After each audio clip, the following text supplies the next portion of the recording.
इनके मुकदमे में बहुत जल्दी चार्जशीट दाखिल होने वाली है।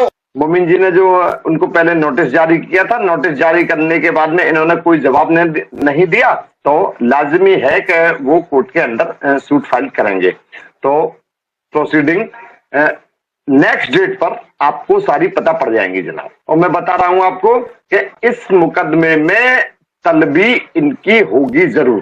भारतीय कानून के अनुसार इनको कोर्ट में तलब किया जाएगा।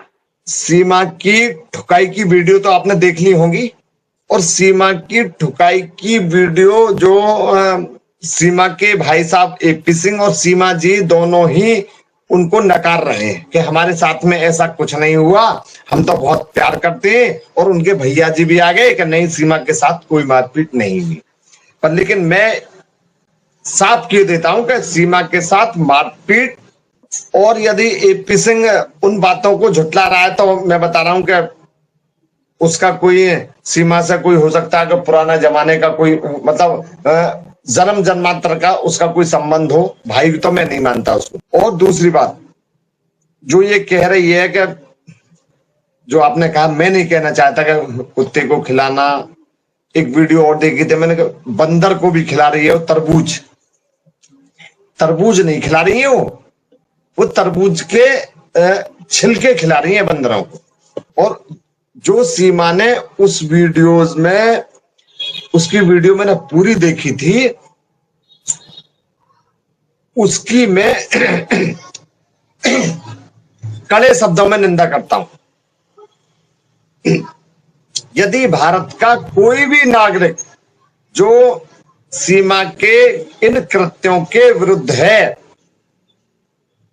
अपनी कोर्ट के अंदर, अपने थाने के अंदर इसकी वीडियोस की क्लिप निकाल करके एप्लीकेशन देगा तो इसके खिलाफ वहां धार्मिक भावनाओं को भड़काने का मुकदमा पंजीकृत तुरंत हो जाएगा जनाब। देखिए सुनिए, मैं रबूपुरा के लिए नहीं कह रहा, मैं पूरे देश के अंदर यदि किसी भी व्यक्ति ने इस वीडियो को देखा है तो उस देश के कोने में भी मुकदमा पंजीकृत हो जाएगा।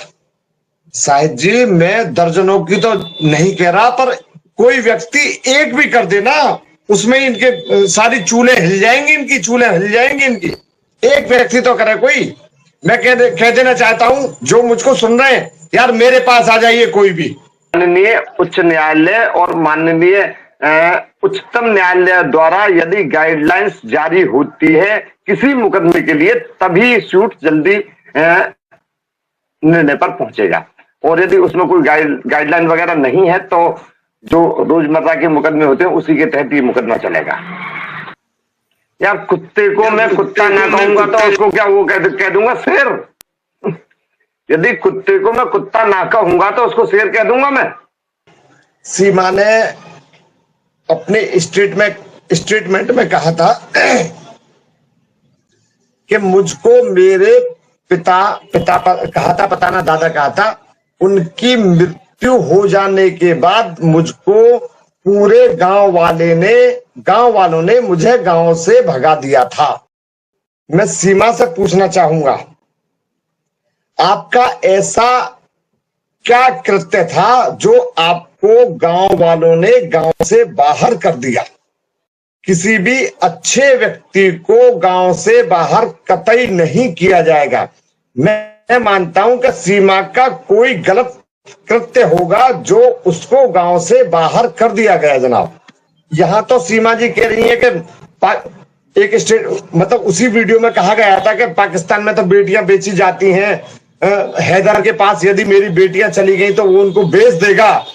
तो सीमा जी, आपने एक शादी तो हैदर से पहले की थी, दूसरी शादी हैदर से की थी, और तीसरी शादी मैं नहीं मानता कि सचिन से की है, पर लेकिन आप अपनी अय्यासी के चलते हुए आपके जो अय्यास वाले जो काम हैं वो गुलाम हैदर चूंकि सऊदी में रह रहे थे, गुलाम हैदर सऊदी में रह रहे थे, आपके बच्चों का लालन पालन करने के लिए, उनके लिए पैसे कमाने के लिए सऊदी में रह रहे थे। पर चूंकि आपकी जो अय्यासी भरी जो आदतें हैं वो नहीं पूरा कर रहे थे, इसीलिए आप सचिन के साथ भारत में आई। तो आप ये कह रही हो कि पाकिस्तान में तो बलूचों में तो बेटियां बेची जाती हैं, तो आप तो अपनी अय्यासी के लिए अब तीसरी शादी करने के लिए तत्पर हैं, जबकि आपकी पूर्व में 2 शादियां हो चुकी थी।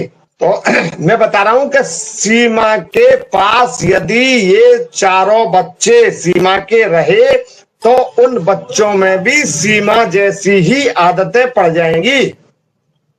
शायद जी उखाड़ेगा तो कोई तब के जब उसके कुछ उखाड़ने लायक होगा।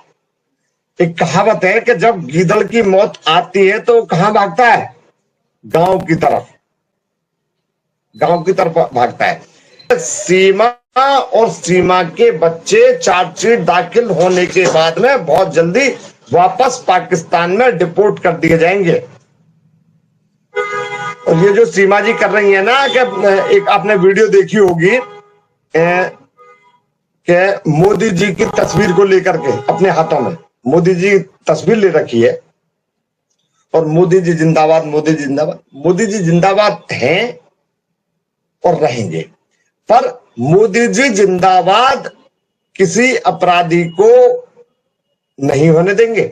यदि कोई अपराधी मोदी जी की पिक्चर अपने हाथों में लेकर के मोदी जी जिंदाबाद कर दे तो मोदी जी उस अपराधी के अपराध को माफ नहीं करेंगे जनाब।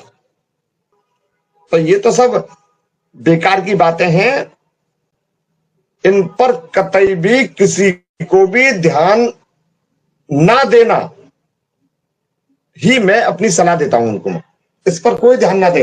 तस्वीर ले रखी है और उनके माथे पर जो वीडियो इसने डाली है, इसने जो गंदी वीडियो डाली है उसमें फिलहाल अभी कोई एक्शन इस कारण नहीं हो सकता कि सारा प्रशासन जो है यहां लोकसभा के चुनाव में लगा हुआ है, जो 2 महीने में पूरा हो जाएगा।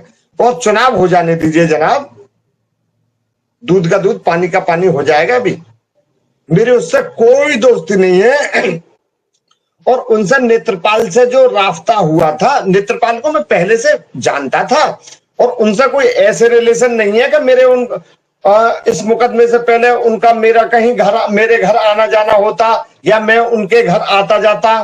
तो उसको कहते हैं इस मुकदमे से ही, चूंकि मैं कस्बे का रहने वाला हूं, नेत्रपाल भी कस्बे का रहने वाला है, तो मैं अपने आप को बहुत बड़ा वकील नहीं कहता, पर ऊपर वाले के और खुदा के रहम से मैं थोड़ी अहमियत तो कस्बे में और क्षेत्र में मैं रखता हूं। तो नेत्रपाल जी मेरे पास अपने सिर्फ मुकदमे के लिए आए थे। उनको जानता था मैं पहले कि हम नेत्रपाल हैं, पर जब वो कोई व्यक्ति मेरे पास मुकदमा लेकर आएगा तो मैं उनको भगाऊंगा नहीं जनाब। तो मेरी नेत्रपाल से कभी ऐसा मत सोचना कि मेरा उनसे कोई दोस्ती थी, बिल्कुल नहीं। सब लोग कह रहे हैं कि बेल एंजॉय कर रही है, मेरी बदौलत है, मानता हूं मैं। यदि मैं सीमा का वकील नहीं होता, नेत्रपाल मुझे वकील नहीं करता और सीमा मुझे वकील नहीं करती, तो हो सकता है वकील तो सीमा और नेत्रपाल और सचिन के लिए और भी बहुत होते।